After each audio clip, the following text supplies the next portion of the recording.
Hello views, welcome to DJMS Tamil channel. Mahanadhi சீரியலுக்கான upcoming எபிசோடில் நிவின் எதுக்காக உங்களை வந்து பார்க்கணும், அதுக்கான காரணத்தை சொல்லுங்க அப்படின்னு சொல்லிட்டு காவேரி கேட்க, காவேரி திரும்ப திரும்ப அதே கேட்டுட்டு இருக்க. சரி, அதை விட நம்ம இப்போ வெளியில் போகலாம் அப்படின்னு சொல்லிட்டு காவேரி கூட்டிட்டு போறாரு. எங்கே கூட்டிட்டு போறீங்க, அதையாவது சொல்லுங்க அப்படின்னு காவேரி கேட்க, கொஞ்ச நேரத்தில் நீயே தெரிஞ்சுக்க போற காவேரி அப்படின்னு சொல்லிட்டு விஜய் சொல்றதை கேட்ட காவேரி ரொம்பவே கடுப்பாகி போறாங்க. விஜய் ஒரு ஜுவல்லரி ஷாப்ல போயிட்டு வண்டியை நிறுத்துறாரு.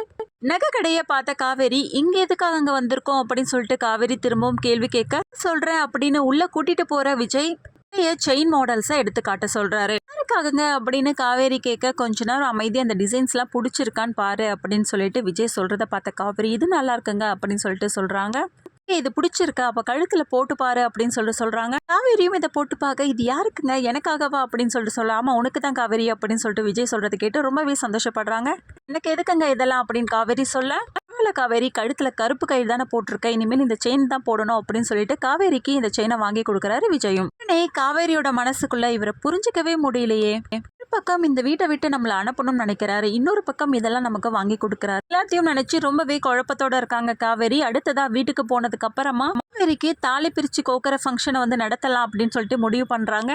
நாளா பார்த்து நடத்தலாம் அப்படின்னு சொல்லிட்டு வீட்டுல முடிவு பண்ணிட்டு, அதுக்கப்புறம் காவேரி வீட்லயும் கூப்பிடணும் அப்படின்னு சொல்லிட்டு தாத்தா சொல்றதை கேட்ட பாட்டி, இதுக்காக அவங்கள கூப்பிட சொல்றீங்க, அங்க வந்து அசிங்கப்படுத்திட்டு போனது உங்களுக்கு தெரியாதா அப்படின்னு சொல்லிட்டு ரொம்ப கோபத்தோட கேட்க, இதுக்கு என்னமா பண்றது, அவங்க அக்கா பண்ண தப்புனால அவங்க அம்மா கிட்ட எல்லாம் நம்ம எப்படி சொல்லாம இருக்கிறது அப்படின்னு சொல்லிட்டு தாத்தாவும் நியாயப்படுத்தி பேச, இதெல்லாம் ஒன்றும் வேண்டாம்ப்பா அப்படின்னு சொல்லிட்டு ராதா சொல்ல, இப்படி கூப்பிடாம நம்ம பண்ணா 4 பேர் 4 விதமா பேசதான் செய்வாங்க, நம்ம இடம் கொடுக்கணுமா, அதெல்லாம் ஒன்றும் தேவையில்ல, காவேரியோட பாட்டியும் அவங்க அம்மாவையும் கூப்பிடுங்க அப்படின்னு சொல்லிட்டு சொல்றாரு தாத்தா. அதுக்கப்புறமா யோசிச்சு சம்மதிக்கிறாங்க தாத்தாவும் அவங்க பொண்ணும். அப்புறமா எப்படி அவங்க அம்மா பாட்டி 2 பேரையும் வந்து கூப்பிடுறாங்க, இது எல்லாமே தெரிஞ்சுக்கலாம். அதுக்கு முன்னாடி நம்மளோட சேனலை வந்து சப்ஸ்கிரைப் பண்ணிக்கோங்க, கூடவே இருக்க அந்த பெல் ஐக்கனும் கிளிக் பண்ணிடுங்க, அப்பதான் நான் போடுற அடுத்தடுத்த வீடியோஸ் உங்களுக்கு நோட்டிஃபிகேஷன்ல வரும். ஓகே வியூஸ், தேங்க்ஸ் ஃபார் வாட்சிங் திஸ் வீடியோ.